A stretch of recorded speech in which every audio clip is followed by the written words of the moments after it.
RG3. Right before you jumped on, we were talking about Ron Rivera, who's in his third season as the head coach of the Commanders. They were 7-9 first year, made the playoffs. 7-10 last year, but they were 6-6, so they lost 4 of their last 5. This year they were 7-5 and have now lost 3 of their last 4 with the tie against the Giants. And apparently he wasn't aware that they could be eliminated from the playoffs before the game. What was your reaction if you saw the video of him being asked about that if Green Bay won, the Commanders would be eliminated? I can get being focused on winning a game, but shouldn't you be aware of what's going on around you? Yeah, so I heard you guys talking about that before I came on, and I actually thought it was a bit too. I thought he was joking. But right? Has it been confirmed that he didn't know? Yes. He wow. He kind of doubled down. I think maybe through Ian Rappaport or other reporters said he was just focused on winning.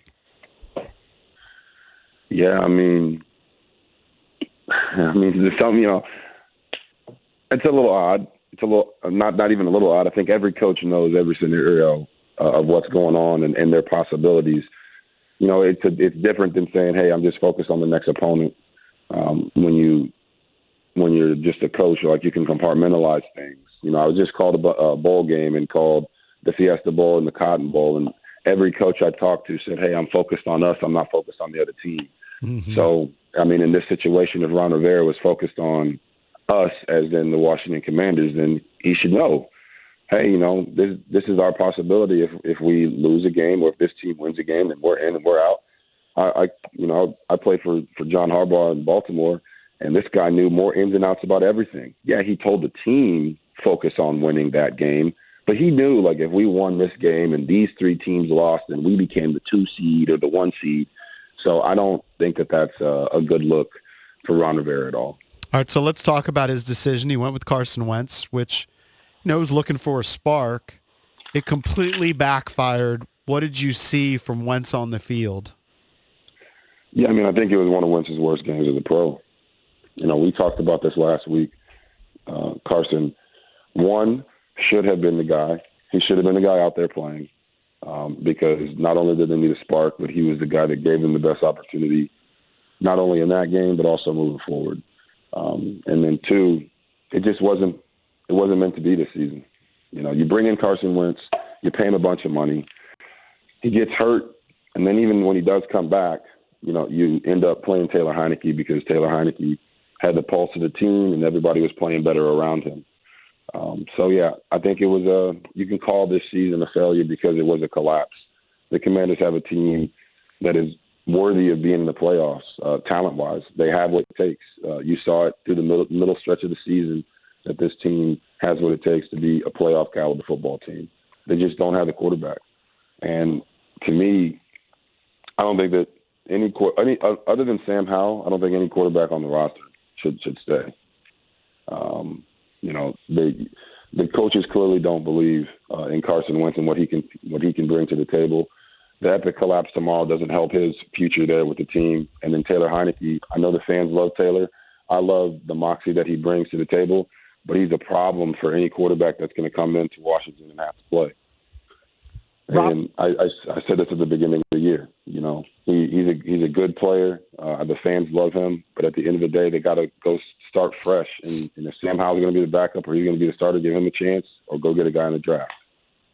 Robert, how do you see Carson Wentz's future unfolding in the NFL? He doesn't strike us as a guy who would be content as a backup. And, no sane GM is going to pay that guy $20, $25 million, to be a starter. What do you think happens to Wentz going forward? Yeah, I really don't know. That's why it's a difficult thing when you have guys that are drafted high. You have to make a decision. I had to make a decision when I was out of the league in 2017 that I was going to take a backup role. I didn't even take a backup role, guys. I was the 5th quarterback, 4th quarterback on the roster. I had to start from scratch, start from zero. And a lot of guys aren't willing to do that, whether it's, the humility that it shows to go in and start from the bottom and try to work your way up, or if it's just the alpha mentality. You've seen it kind of with Cam Newton, coming out and saying that he didn't want to be a backup and then, transitioning and saying he wanted to be a backup. Same thing with Colin Kaepernick, saying he didn't want to be a backup, then he transitioned to say, hey, I want to be a backup. But if you're out of the league for a few years, then it can be hard to make that transition. So I think Carson Wentz could be a backup anywhere because you're always one play away. And if he really loves the game and wants to play, I think he will make that transition. But as I was saying with Taylor Heineke, it's just I think Taylor Heineke could be a starter in this league in the right offense. This Ron Rivera and the coaching staff, they really believe in him and loving him. I just think if you're Washington and you're going to move forward and go draft a quarterback, you can't keep Taylor Heineke on the team because the fans are always going to be clamoring for him to go out and play because of what we saw this year, and then it could be the same story. This has been the same story 2 years in a row with Heineke. The players love him. The fans love him. They bring him in. He plays okay, and then all of a sudden you got to go with somebody else. Hey, Robert, real quick before we let you go, as we're talking to Robert Griffin III, you're a guy that covers college football. There's a lot of people now that are excited to see Sam Howell. They saw him in preseason a little bit, but it's preseason. Maybe didn't really get to watch him in college. What does Sam Howell bring to the table should we see him on Sunday? Yeah, I think what you saw from Sam in the preseason is kind of who he is. You know, Sam is a guy that throws a beautiful deep ball. Not only did I get to watch him in college, I got to mentor him at the Combine as well. He's got moxie. So everything that the fans love about Taylor Heineke, Sam Howell has those same qualities. He's just a more talented passer. He's got more arm talent. So I'm excited for Sam. You know, he was the man there at North Carolina. He can run. He's probably the best runner on the team, would I say. The dual threat capability between Taylor and Carson. Sam's probably got more ability than both of them in that area. And then he's got similar arm talent to Carson Wentz, just not the height. So I know that's probably blowing him up and gassing him up a little bit, but the guy can play football. And I don't not make any predictions on what he's going to do or anything like that. But faith-driven guy, I know he's been working his tail off behind the scenes the entire season, and he'll be ready for his moment.